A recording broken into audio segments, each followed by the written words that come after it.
DAAI TV Indonesia wins first prize in the category of TV broadcast at the Health Reports contest. We look back at Taiwan Earthquake's devastation and see how the survivors have moved on. Welcome to DaAi Headlines. I'm Margaret Lin. Thank you for joining us. In Indonesia, the Ministry of Health has held a health reports contest, attended by more than 2,000 contestants. The Minister of Health remarked that she hopes to inspire medical professionals to produce positive words to influence the public. Among the contestants, DaAi TV Indonesia has snatched first prize in the category of TV broadcast.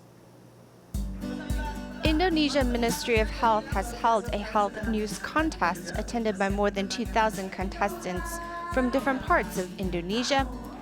The contest theme is preventing non-contagious diseases with healthy life habits.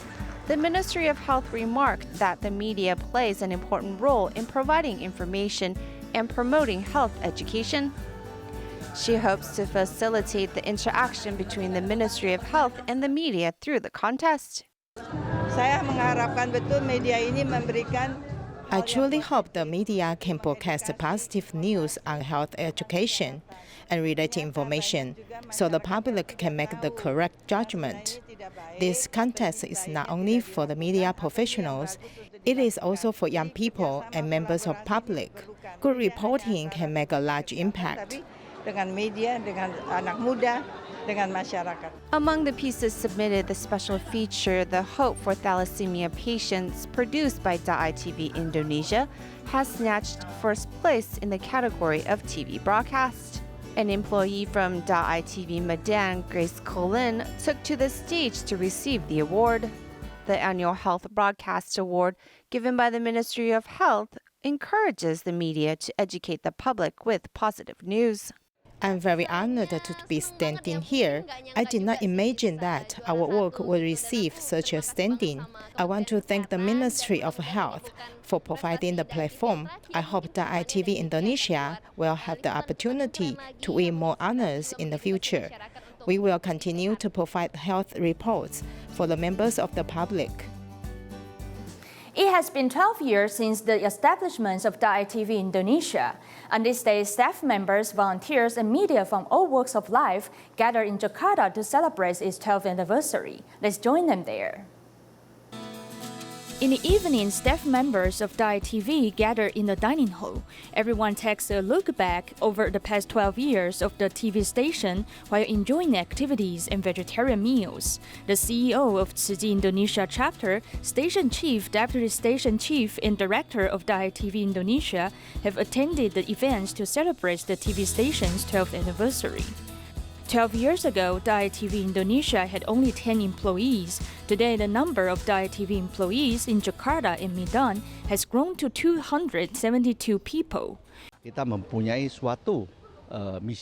Our prospect and mission is to bring compassion and goodness to society, allowing people to sense that helping each other is a good deed. Making the society both harmonious and peaceful is our common goal. In celebration of the TV station's 12th anniversary, staff members donate their few coin banks to give back to society. The director of DaAi TV Indonesia remarks that the station perseveres with its ideals and principles to purify people's minds. The animation of a story of Venerable Jianzhen, produced by DaAi TV, was shown in Taiwan in May of 2010. In 2013, the DTV Japan chapter dubbed the animated into Japanese and shown in Tokyo. It's been 6 years, and since the story was so moving, it was shown once more in August. Let's take a look. Whether it's signing up for Tsuji volunteer training or joining in the Sutra adaptation performance, Mr. and Mrs. Indo are always in support of each other. Originally, it was just Mr. Endo that joined the Sutra adaptation of Vow to Action. Then his wife was moved to join. When they came to practice, their children came as well. Work, family, and volunteer life are all areas where Dharma could be helpful and applied. I hope to maintain the spirit and wisdom of Venerable Jianzhen and apply it to my daily life. It was only in understanding the story of Venerable Jianzhen and how it relates to the Japanese missions to China did I understand the movements of the sutra. This is how we can put on such a moving story and how the sutra adaptation performance found its strength. In 2010, DaAi TV produced an animated movie retelling the story of Venerable Jianzhen, of how he was determined to go to Japan to spread Buddhism. Back then, Tsuji Japan chapter hired voiceover actors to dub the movie, and is being shown again this year. Why are we performing this sutra adaptation again 6 years later? We feel this is such a great film that we want more people to know the spirits of the Venerable Jianzhen.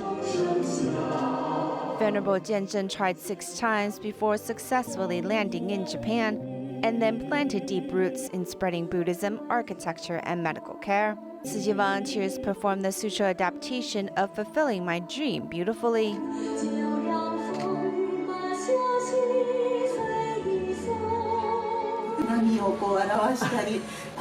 The waves crashing also looks like the clouds in the sky. Then at the end, when the thousand-hand Bodhisattva came out, I really feel like I saw Guanyin Bodhisattva emerge from within the clouds. Venerable Jianzhen's unwavering belief in the Buddha and the determination of spreading Dharma continues to shine brightly in Japan. Also in Indonesia, a devastating earthquake took place on Sulawesi Island in September last year, taking the lives of more than 2,000 people. Tsuji has accompanied the affected residents through the most difficult times. Now, prior to the first anniversary of the earthquake, Tsuji has built permanent housing for the residents in need.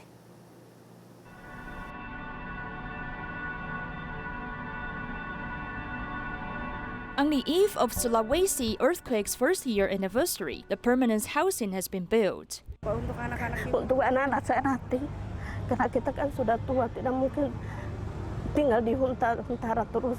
Karena huntara itu kan ada kamar, anak saya tidur di pintu.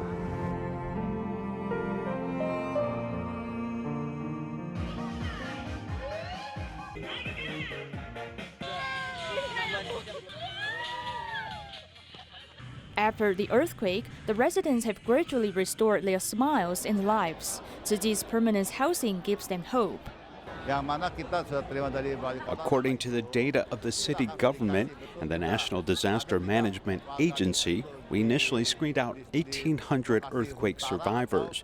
We need to further review these residents and conduct home visitation so that we can select those who have the priority to move into the permanent houses. Tsuji has built permanent houses in Palu, Pambawe, and Tondo. Each house represents a household's desire to own a home. Itu saja harapan saya, semoga saya dapat. I'm getting old, so I cannot live in a simple house for a lifetime. Now my children can only crowd at the door to sleep. Some affected residents even live in tents. It's really too hot to live in, but they have no choice as they have nowhere to go.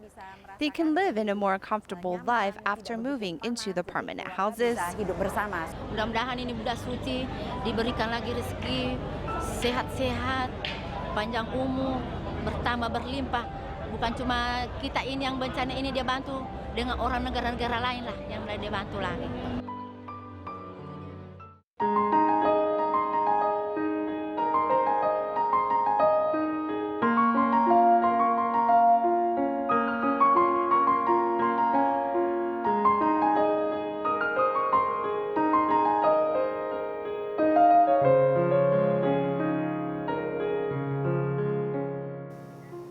In 1999, a massive earthquake occurred in Taiwan. That incident is soon approaching its 20th anniversary. Today, we begin a new series reports in looking back at the devastation and also reflecting on how this terrible night has brought out the best in some people. Next, we listen to one of the survivors of the Dongxin building in Taipei and see how he has moved on.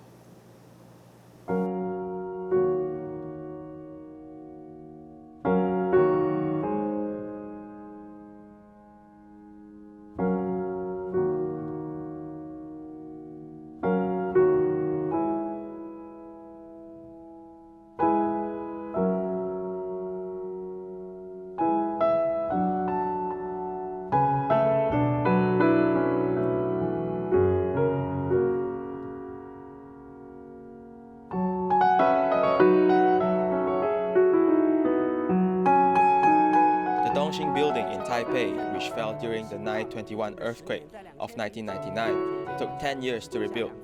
It is now 14 levels above ground, 2 below ground, and home to about 90-some families.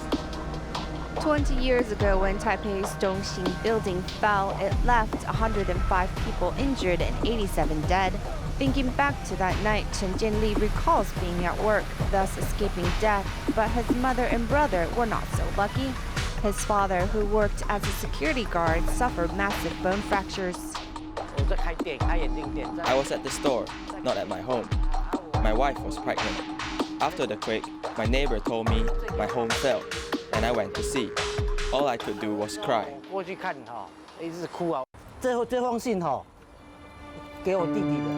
The letter in hand addressed to his brother has never been opened.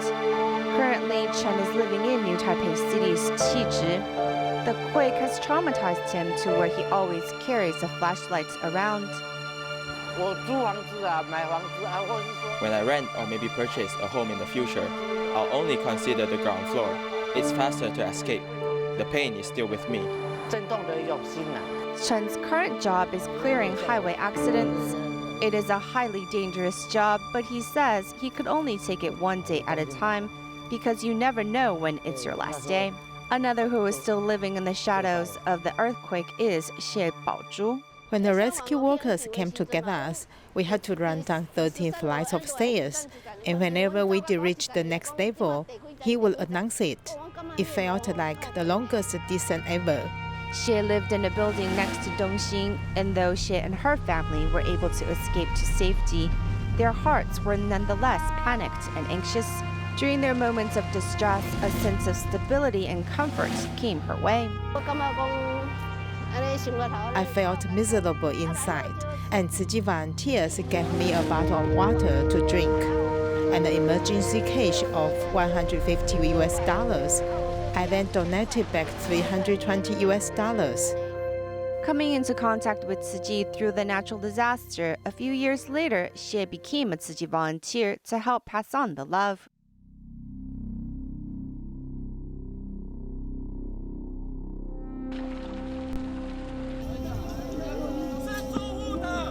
At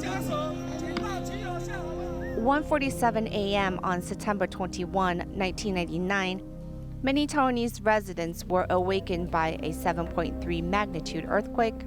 Buildings collapsed, causing injury to more than 8,000 people, while over 2,000 people died. The cause was the energy release from the longest fault line in Taiwan, the Chelongpu Fault.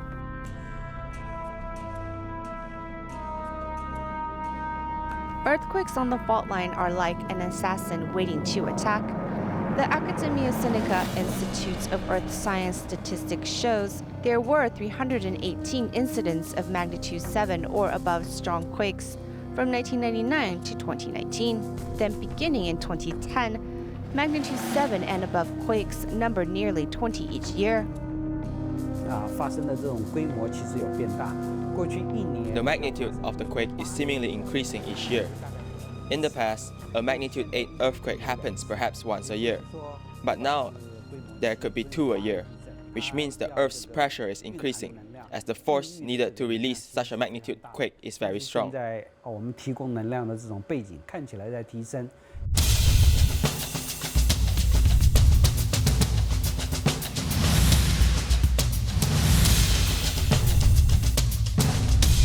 The Central Weather Bureau states since 1989, seismic activities, which are large enough to be felt by residents, have alarmingly increased, from near 60 annually to over 400 a year. Moreover, that number continues to rise. As 2009 to now, it has been recorded as averaging 680 shakes a year. The fault line is a fractured surface, and this surface used to be static as the temperatures were low and underground water was cool. But now, since Earth's temperature is rising, the underground water becomes more active, causing the static fractured surface to be more active as well. Does global warming cause an increase in quake frequency? More scientific research is needed to prove this theory. Is the Earth's seismic movements entering an active period? The opinion of the scientific community are varied. 我们所有的自然灾害都可以事先透过观测。 All of our natural disasters can be predicted ahead of time. High temperatures, typhoons, waves. Only earthquakes are still unpredictable. We can't tell you where it would happen, what depth, how strong, or when the next one will be. So when it happens, we are unprepared. Even with our current technology, we are still unable to predict future earthquakes. But by analyzing the data left by the previous quake, we can realize the potential danger that lies underneath us. As citizens of the Earth, we should not forget the painful lessons Mother Nature is teaching us. In the aftermath of Cyclone Idai, the volunteer Dino has been deeply touched by a Mozambican girl who tried to sun-dry her books. Dino continues to care for her and has been visiting her family. The girl remarked that she's really glad to see Uncle Dino and she promised him she will study hard.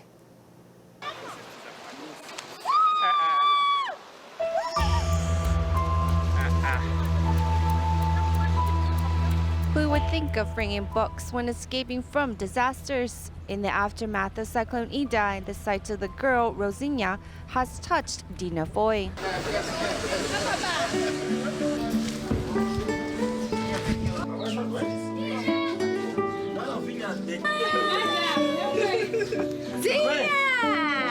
Hoping to lend a helping hand, Dina Foy is visiting Rosinya's family. Have you been going to school? Do you have a notebook? Do you need school bag and school supplies? Membros da família. Okay. Rosinya is about the age of Dina Foy's daughter. School has just started for Rosinya, who is now a second grader. She is eager to learn reading a second-hand book. There's this page that I opened by chance. We chose to open a chance, but it says members of family. So they're showing here the member of family is the Rita's family. Rita's family is like this lady here is called Rita. I have been really happy since I first see Uncle Dino, who came to visit me again. I promised Uncle Dino that I will study hard. She promised that she will strongly study. Aquele primeiro tempo quando ela me encontrou. We were in the dark. Com coração muito de sorriso quase. Upon seeing Dino, we saw light, which continues to brighten things. Estou a ver que a luz está continuando sempre comigo. Não há nenhuma diferença. The family of 6 cram into the home, which looks like a cave. The adults have to bend down to enter the place. The environment is messy and the residents look impoverished. Rosinya's father brought us back to his home before the cyclone struck. While the place looks like a slum, it is actually the living quarters of the local residents. In Beira, more than half of the families live in an environment like this. In the aftermath of the cyclone, the residents have rebuilt their homes, but it still looks dilapidated. Coming here, Rosinya suddenly looks sad. Desculpa, te mostrar dia onde está você dormia. Te mostrar nós. Naquele dia que aconteceu. Onde está? Te mostrar ela. Aonde? Dormia aí, cara. Onde você foi? Dormia aqui, né? E Roma dormia aonde? Ah, na esteira aqui, não é? Good to see that they are moving, although it's not really a move as such. Specifically, I mean, at least they didn't have a house and he had the job. Now they have no house and the breadwinner of the house has no job. So this is a situation is complicating somehow. 其实蛮感动的是，因为像这样子我们关注的个案。 What really touches me is that he's someone we're caring for, but he did not call us to ask for things. He told us life is harsh. He asked if there is any job opportunity because his employer has not paid him for 4 months. His employer has also been affected by the cyclone. Rosina's family is glad that they are still safe despite the disaster. Tzu Chi volunteers will continue to be by their side, helping them face challenges in life. In Singapore, 2 elder centers built by Tzu Chi officially opened in June. Seniors are welcome to go there to attend different classes, read books, and spend time chatting with others. In addition, they are also encouraged to have more contact with the outside world and live out their golden years.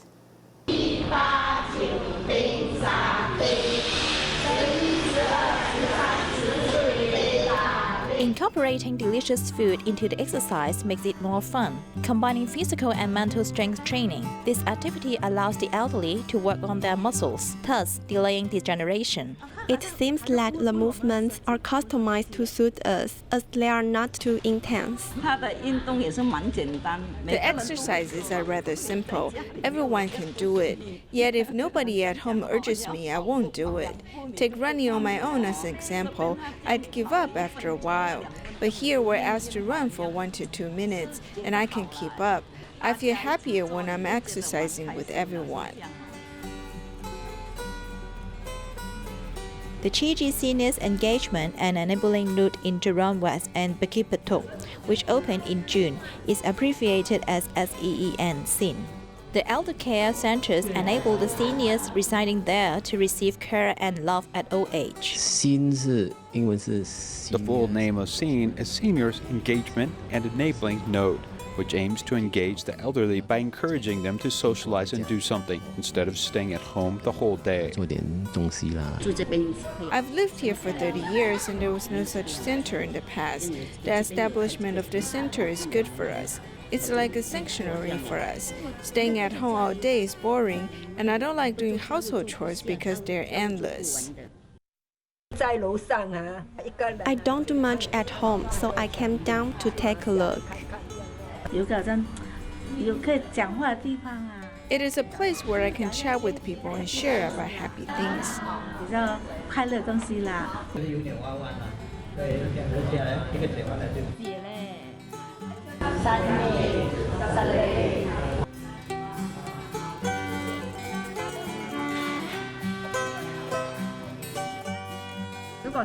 If I come here, I'll finish my housework earlier so that I can take part in the activities.